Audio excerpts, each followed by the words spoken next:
Good day sa ating lahat mga kaibigan. Good morning sa ating lahat po.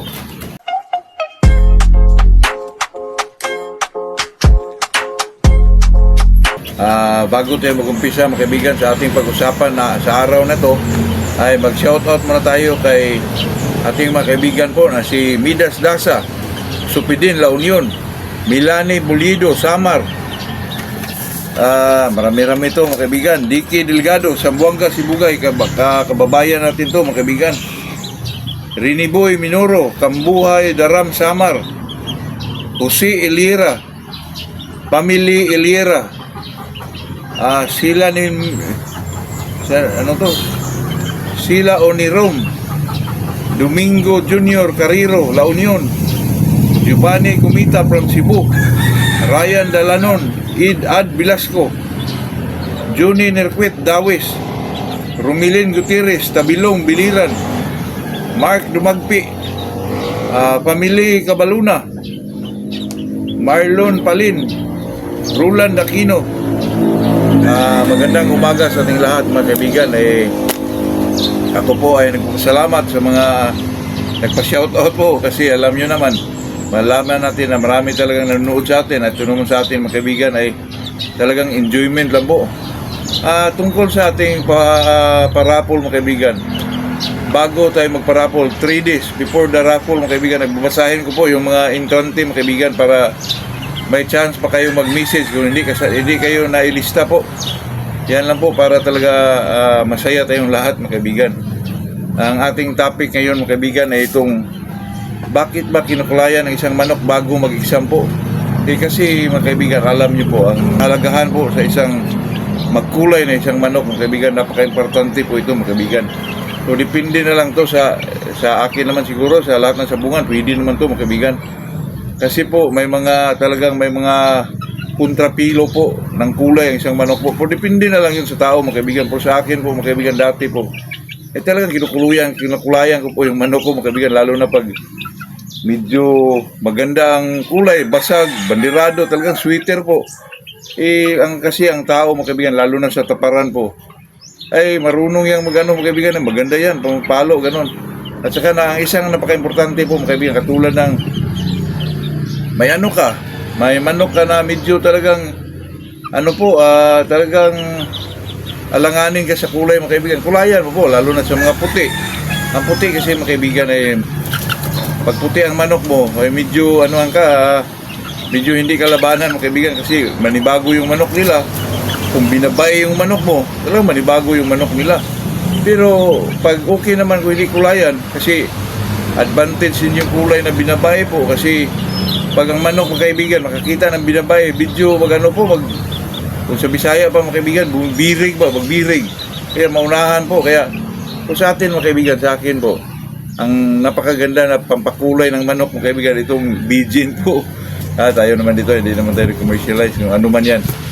Bijin mga kaibigan, talagang original po. Tapos kinakulayan mo ngayon, kinabukasan paliguan mo, nako, parang original na kulay mga kaibigan, parang nga black po ang dating nila. Katulad ng mga mga kaibigan, itong talisay at saka buyog. Yung talisaw daw, butasan daw ng buyog kaibigan, yung brown red po. Siyempre, kulayan mo yun para maanuhan ka mga kaibigan, makasahan ka po. Depende lang kasi yun sa tao mga kaibigan. Sa atin naman, pwede naman di kulayan. Pero kung kampante ka magkulay sa manok mo, kulayan mo po. Depende lang naman yun.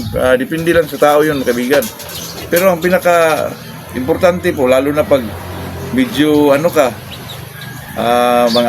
mga kaibigan, yung tinatawag nilang mga sinyalis po, ay talagang napaka-fit yun sa iyo mga kaibigan na magkulay kasi sa manok po.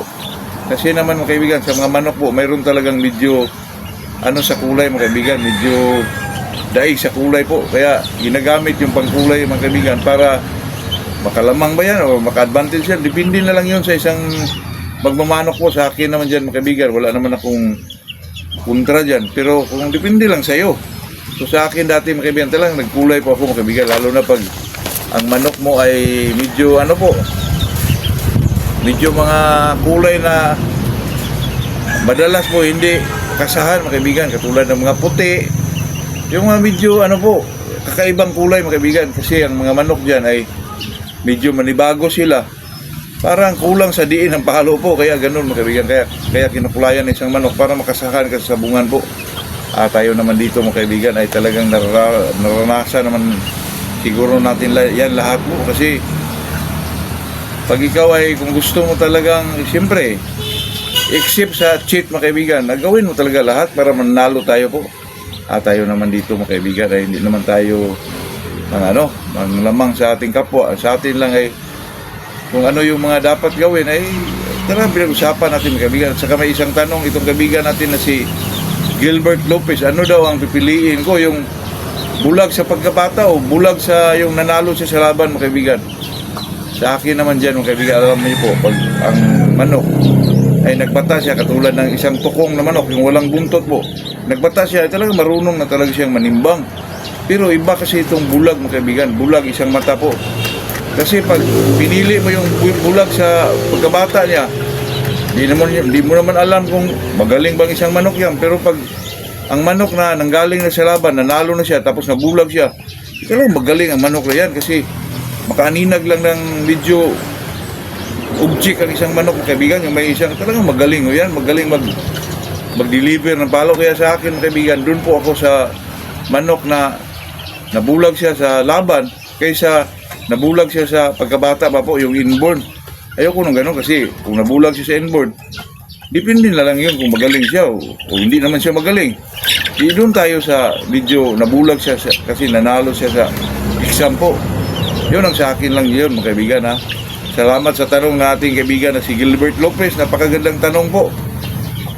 Totoo naman yun mga kaibigan kasi parang advantage yung medyo pagkabata kasi nasanay na ang isang manok. Pero sa akin po hindi po, kasi kung nagbata siya na bulag yung isang mata niya, tapos hindi naman kagalingan ng isang manok, kulang naman sa diin ng palo, tapos ang cutting niya talagang hindi po kulang yung tinatawag ng palong may galit mga kaibigan. Doon mo talaga makita mga kaibigan yung yung cutting ng isang manok. Doon talaga magsimula yung winning ng isang manok po, yung cutting talaga mga kaibigan. Kaya pag ang isang manok nanalo sa laban tapos nabulag siya, talagang may tendency mga kaibigan na manalo pa rin siya po, kasi nanalo siya kasi magaling mga kaibigan. Kaya yun lang po, depende na lang sa atin yun mga kaibigan. Mag-comment din kayo kung saan kayo dyan. Yun lang mga kaibigan, magandang umaga sa ating lahat po.